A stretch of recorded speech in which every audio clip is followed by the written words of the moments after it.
Like, Brighton is supposedly given the green light for Chelsea to speak to Potter right now. Like, what is happening? What is happening?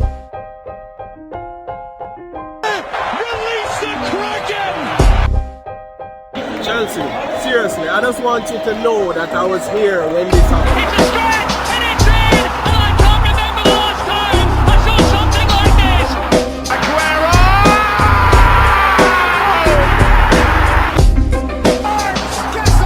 Guess who?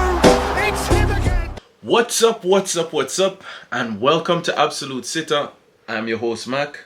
And I want to thank you for checking out this content. And in today's video, we're going to talk about the evolution of the Chelsea crest. No, we're going to talk about what everybody else is talking about right now, which is the damn firing of Thomas Tuchel at this very moment in time. Listen, for everyone calling Chelsea Football Club boring to watch, I think you need to revise the statement. Chelsea is anything but boring to watch right now. As a spectacle right now, Chelsea Football Club is a little bit of real sports with sports entertainment. It is somehow getting the UFC and the WWE drama on camera. It is insane. Now, first things first, you know what? I can't even say first things first. I don't even know where to begin with this one. I don't know where to start. I mean, we could start with Thomas Tuchel, we could start with ownership, we could start with the media's coverage of the whole story so far. You know, we could start with theories on what led to this decision, where like Brighton is supposedly given the green light for Chelsea to speak to Potter right now. Like, what is happening? What is happening in football right now? What is happening at Chelsea Football Club right now? Somebody let me know. You guys let me know. I don't know why I turned on the camera, because I need to be asking you what happened right now, because I'm not entirely sure. I know there are things that are being ignored, that are going on, that have been going on behind the scenes, that I think otherwise, if the other crazy distractions weren't happening, that they would get higher attention levels in the media. So I don't know. I don't know where to begin with this one. Let's just try starting with Thomas Tuchel himself. First, I want to say thank you to Thomas Tuchel. You know, we were able to get to the promised land again, getting our second Champions League. We got to the Super Cup, which we previously won the Champions League and then got embarrassed in the Super Cup. And then we also won the FIFA Club Cup, World Cup, which I know everyone's going to look at the Super Cup and the FIFA Club Cup kind of like not friendlies. They're not friendlies, but not as the most super prestigious cups competitions. But the thing is, to even get to the dance, you have to have won the Champions League. So you can't shortchange the accomplishments. So Thomas Tuchel definitely deserves thanks, praise, and admiration from Chelsea Football Club and the fans. I don't agree with the timing on this, but I don't think this is as knee-jerk as everyone is making it out to be. And while I would hate to kick a man while he's down, we have to explore the different aspects with Thomas Tuchel on what led to the decision being made. Like I said before, I don't think this is as knee-jerk and just about the result in the Champions League as much as it's being made out to be. So first and foremost, let's look at Thomas Tuchel and what's going on behind the scenes. At any other club, this would have been brought up and be in the media a lot more. If you're not aware, Thomas Tuchel is going through a divorce. Now, I don't know how messy that is, but it can't be adding any kind of positive to all the other distractions that come with the situation. Remember, this is a manager who is used to just being the head coach at a team. You know, there's usually a setup there. And I feel like Thomas Tuchel had distractions off the pitch to be dealing with. And those things could be bleeding over into a work environment that was exciting, but very uncertain as far as going forward. And a lot of things were just kind of hoist on him as responsible. So that whole just bury yourself in work became, you know, here's something going on behind the scenes. Okay, I'm trying to bury myself in work, and then here comes a merger at work that is changing all the things that I normally do anyway. So there's a lot of different elements that are going on behind it. Now, can we also discuss where Thomas Tuchel can probably take some of the personal responsibility for this leading up to it? Listen, as much as everybody, all collectively, all the vloggers, all the pundits, everyone who is, whether you're a neutral or you're a diehard Chelsea fan, like, we're all pretty much in agreement that this was bad timing. I don't think anybody thinks, yeah, this was it. Everyone seems to be in agreement, including myself, that the timing does not seem ideal right now. But at the same time, on the other hand, while we all were saying we don't think the timing is right, no one was happy with what was going on in football. No one was seeing aspects of like, okay, you know, it's a little, you know, there's some, everybody was saying something needs to change. And subconsciously, everybody was thinking about Thomas Tuchel leaving his position. And I can tell you why, because everybody put in the same caveat when they started speaking about it. You know, I don't necessarily think that the manager needs to go right now, or, you know, I'm not asking for the manager to go, or, I'm not an advocate. But the sheer fact that you felt that you had to address that shows that it was already in our mind that, like, here looks a frustrated man. Here looks a man that we normally know has more ideas than this, is a lot more tactical than this, doesn't seem so headstrong to always keep trying the same thing over and over and over again. And he looked a shell of himself. The way he was talking just didn't seem like the Thomas Tuchel that everybody had gained all this respect for. And the immediate solution is, well, maybe the manager needs to change. No, I said again, the thing is, we were all thinking, no, clearly not yet. But that was what it was, not yet. It wasn't like it was out of the realm of fathoming, basically, is what I'm saying.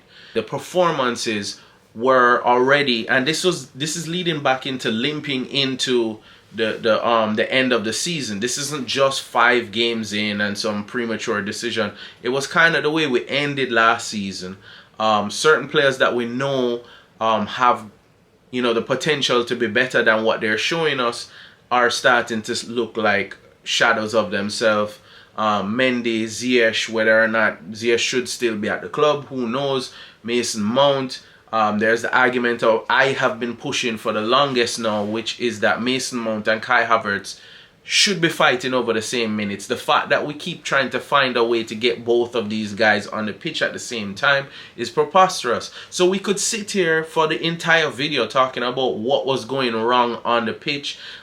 Players look unhappy playing out of position, all kinds of stuff like that. But the reality is, we knew something was wrong and that something needed a change. So we can't act like this was just like, oh, you just lost 1-0. We're gonna get rid of the coach. The second thing is, another thing with Thomas Tuchel that needs to be explored, getting away from the personal distractions in his personal life.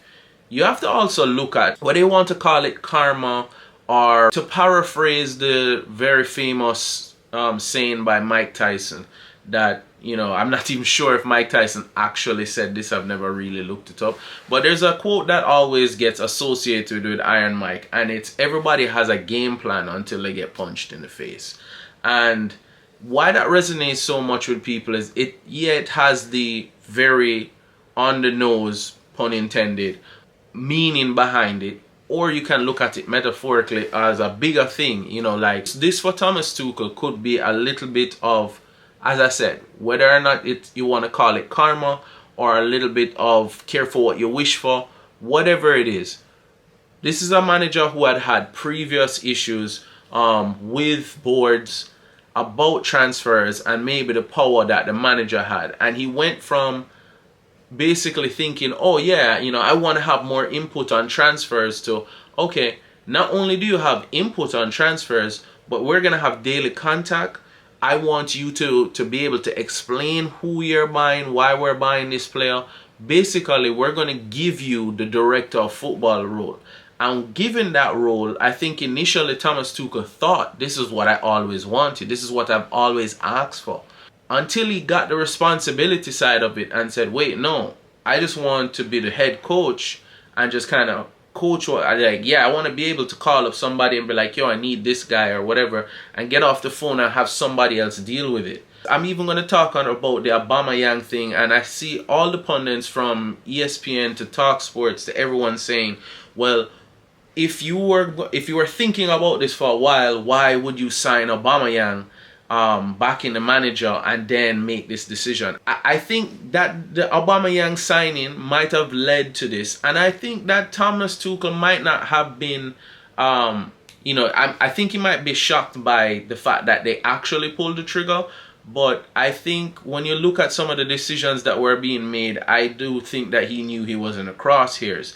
There are reports that there are discontent, which I know Chelsea fans are going to be sick of hearing this now, because we've talked about player power at Chelsea before, and even with a new ownership, it looks like this is going to be an issue again. You got to think of a lot of things here. I think we were being a little naive in retrospect on how untouchable Thomas Tuchel should have appeared to us. First of all, with the new ownership coming in, they would have wanted to usher in basically their whole new board, whole new everything. Thomas Tuchel was literally the last remnants left behind of the Roman Abramovich era. It should have been more apparent to us that he would definitely be in the crosshairs or under consideration to be removed. Think about it this way. We have Marina Vayaskaya leaving, we have Czech leaving, at which Thomas Tuchel had expressed on more than one occasion his displeasure with Czech leaving and how he misses Czech and all of that. Also, there are reports that Thomas Tuchel wasn't very big on the whole daily talking to Todd Bowley. And Todd Bowley, as much as everybody's making Todd Bowley to be this like arrogant American, because he's American, he has no idea what he's doing, right? Like, let's not forget, this is not his first sports franchise, okay? A lot of other owners come in, there were Man U fans were talking about Ratcliffe coming and buying their club and all of this stuff. These people don't have any sports background, right? This guy owns the LA Dodgers. He knows what it takes to make not only branding but on-field success stories in sports. Is baseball the same as football? Obviously not. But like, we can't just act like these guys beat out 19 other prospective proposals to buy Chelsea Football Club and they're just rich kids that have no idea what they're doing, right? I tend to have a little bit more faith in that. Do I think this was absolutely ruthless and like the timing is bad? I still think the timing is bad. But do I think this is just hear 'em, scare 'em, and they don't know what they're doing, and like Gary Neville's like obsession with Todd Bowley and calling him now like Todd Woodworth or whatever nonsense that is? I think it's premature to think that these people don't know what they're doing and they're just making silly decisions. As I said, I'm trying to stick to like one topic at a time. It's all over the place because there are so many different moving parts. But like, again, Thomas Tuchel played a role in this situation with the on-field decisions, discontent, and strained relationships with players. Players that are still at the club, players who have left the club, and all of these things would have been culminating with the sacking of Thomas Tuchel. We can't pretend that you can spend the amount of money that Chelsea spent on Lukaku. I don't personally believe that Lukaku was Thomas Tuchel's first choice. I think he saw that he lost the Erling Haaland move, which again, I at the time when we went for Lukaku thought it was the wrong move. I had proposed back then what Chelsea should have done was like a deal where we maybe buy Haaland, spend the money, and then loan him back to Borussia Dortmund. Maybe that would have made Dortmund more favorable to make us the buying club. But then again, who knows what the player wanted. But anyway, back to what actually happened. Lukaku comes in, and there are some people that are reporting Lukaku was his decision. I don't think he necessarily was, but regardless, you can't spend that type of money on a player and have a high profile falling out where the player's like, no, I'm out of here. And it's been reported that they spoke to Lukaku before he went on loan. So they're going to note that, like, okay, well, this guy can potentially, we can spend X amount of dollars, and then 1 year later, not only has he made this player not work, but now this player wants to leave the club, and we're left with this, like, holding this big L now, because we know that clubs know he doesn't want to be here, right? And he played awful while with you, and on top of it, we bought him late. This is not a 21-year-old. This is a 29-year-old. He has like a year till 30 or something like that. Like, this is a major issue that we kind of just sidestepped in the fact that, like, oh well, you know, the new owners are here, as if they weren't paying attention to what was happening before. You have to think about if that was Roman Abramovich, and this is probably why there's a big joke, including myself, that, like, are we sure that Roman Abramovich isn't some kind of secret silent partner in the consortium? That, because this still feels like Roman Abramovich, and the timing feels like Roman Abramovich as well. Like, you're not gonna side skirt that Lukaku thing and think that everything is gonna be all good about just move on from that kind of money and this kind of setup of ushering him out of the way on loan. So there will be that. There will be obviously the heavy investment and how much money Chelsea has spent. But let's be real about what Chelsea actually did in the window. There was a lot of excitement and uncertainty, but if you look at what happened, there was about 6 wonder kids that were signed to a youth long-term development. We had no illusions that these people were going to come in and go immediately into the first team. So you have to take out a big chunk of the summer spending and say some of that was just development for the future. Then you look at the purchases. All right, Raheem Sterling, definitely the influence of Thomas Tuchel. But again, which manager is going to be like, no, Raheem Sterling in the Premier League? Who's going to be like, no, I don't want that kind of experience. A guy in his prime who with a point to prove. So, like, as much as that was a Thomas Tuchel signing, I don't know how many managers are going to be like, no, don't want Raheem Sterling in my team. And then there was the whole delete thing, which was, like, when I'm hearing reporting that Thomas Tuchel was upset about not getting, again, it's unrealistic to think that you're always going to get your top target. Should you get your top target some of the time? Yes. But when you're going up against absolute machines like Bayern Munich, you got to think, you really can't really feel that hard done by when you end up with the player going to Bayern Munich. I'm sorry.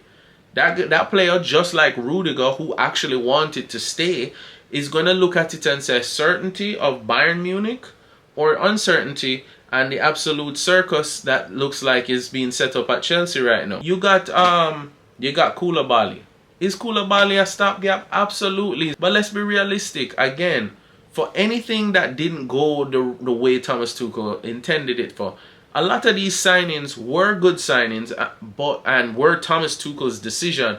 But to say that this team was like is a bunch of signings that are specific to only way Thomas Tuchel can play, where are those signings? Even down to Aubameyang. Okay, and again, how many managers in world football are going to be like, nope, I have absolutely no use for a guy who was doing what he was doing at Barcelona.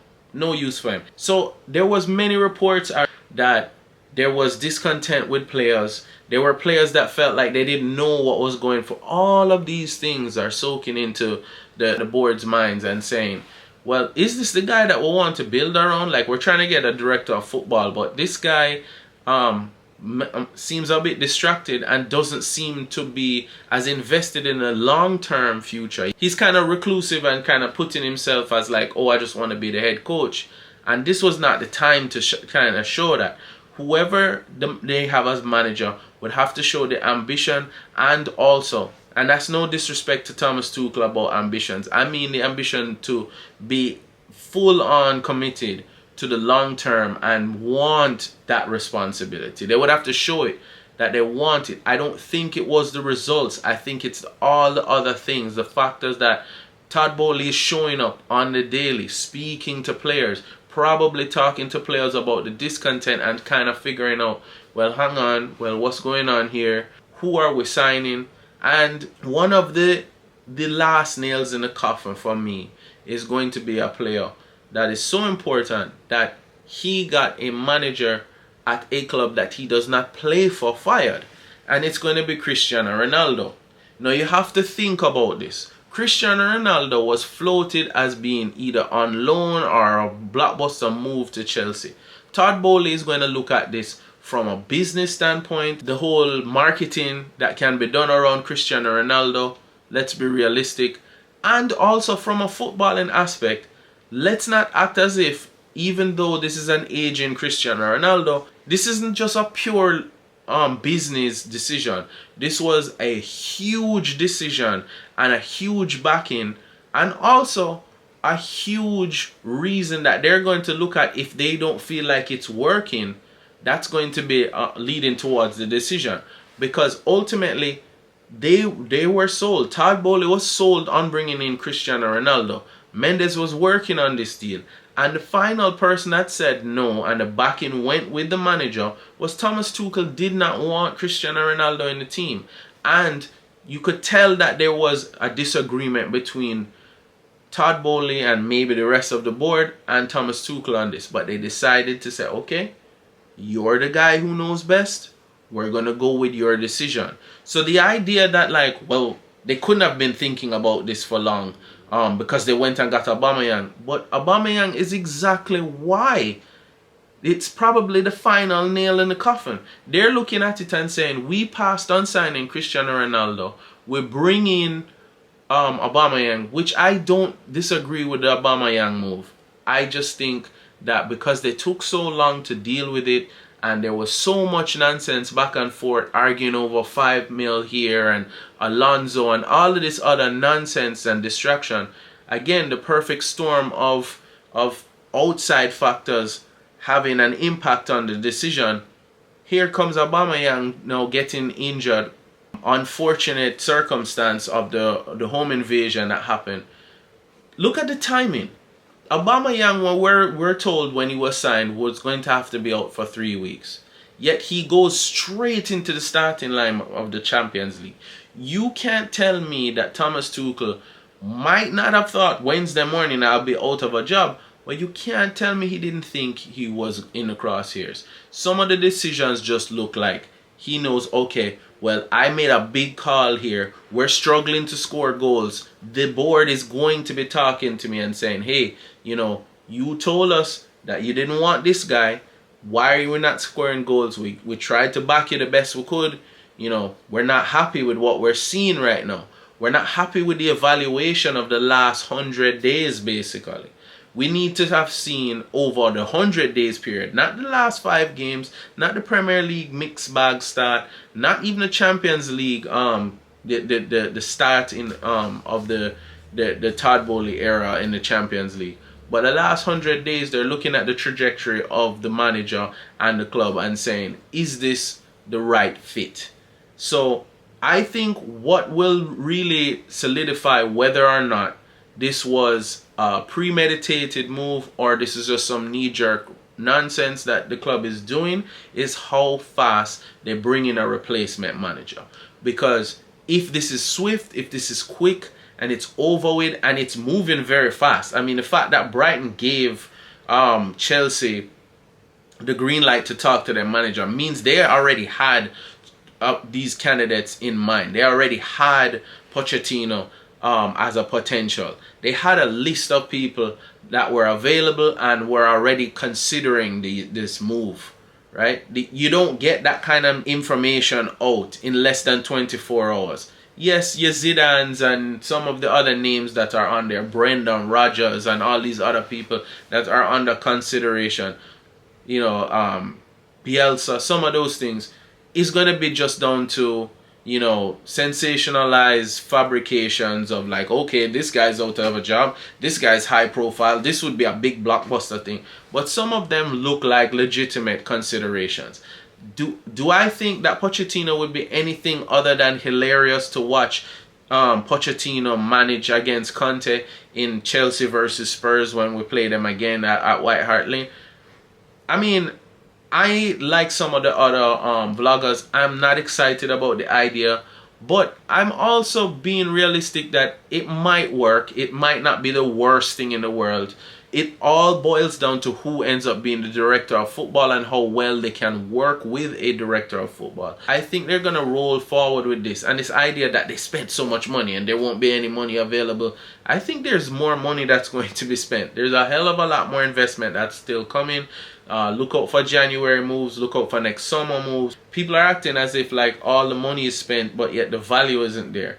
Yes, are you gonna get anything back from selling Koulibaly or Aubameyang? No, but like these are not also the big money moves in there. You know, you bring in a manager and that manager really, who knows? Maybe they're thinking, hey, wait, maybe we can find a manager that can bring back Lukaku after a year loan or something. We'll still own him at that time. Maybe we can still make this work. Only time will tell. We can tell how premeditated this is by how quickly they move to getting a new manager. If we end up months on end with interim in the position, or like a more long-term interim is appointed, then I can say, well, there wasn't a lot of thought. This was more a reactionary thing. But if they move concise, that means that not only did they have this in consideration, but they probably even spoke to these people, these candidates already. You know, they've spoken to Pochettino, they've spoken to maybe behind the scenes to Potter, gotten feelers out there through intermediates that, hey, you know, this position came up available. Would you be willing to consider a move? And I have a lot more faith that, unfortunately, we might not like it, that this was premeditated. But man, I tell you right now, I don't like the looks of the timing on it. Of course, I think the ownership is going to be wearing a lot of the bad press. You know, the English media is going to absolutely crush it now with, oh, the Americans, arrogant Americans that don't know what they're doing, which is always funny coming from British people, but that's another topic altogether. I don't know, guys. You guys let me know, what did you guys notice? You know, the team selections, the sheer just like leaning on this on certain players over and over, and other players not getting into the game no matter what was going on. The constant use of this stupid pivot in rather than changing the formation. I mean, someone was pointing out that we had Zakaria and in the Champions League, and literally didn't put him in the game, rather tried to play Mason Mount out of position. And I say out of position because of this. Finally, we have to talk about this whole discontent with the players. I am one of the fans who are sick and tired of hearing about player power at any club, let alone Chelsea Football Club. And Chelsea has had reports of players getting managers fired before. And it looks like even with a new owner, this might still be, they might not be the driving factor, but this might be contributing. And I think it's put up or shut up time now for a lot of these players. I've been saying this about the attack. I love the football club. They're definitely footballers that I definitely support. But no one should feel untouchable at Chelsea Football Club right now.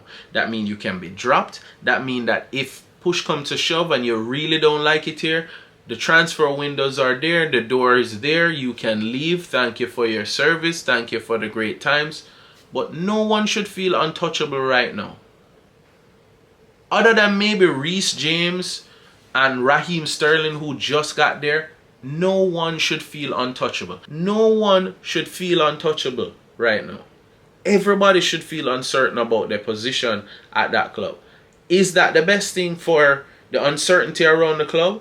Absolutely not. But everybody needs to put their head down and play football. Aubameyang, everybody's like, what's going to happen to Aubameyang? Listen, I hate to tell you this, but if Aubameyang made his decision to come back to London to play for Chelsea Football Club solely based on the fact that Thomas Tuchel was in charge, then he made the wrong decision. Your own words, where I have unfinished business in the Premier League. Was it a big factor? Was it, you know, a big plus? Obviously. Obviously. There's going to be seismic things happening. But you already saw that it was going to be bench time at Barcelona. As much as they like having you as a squad player, or come to Chelsea and be a starter.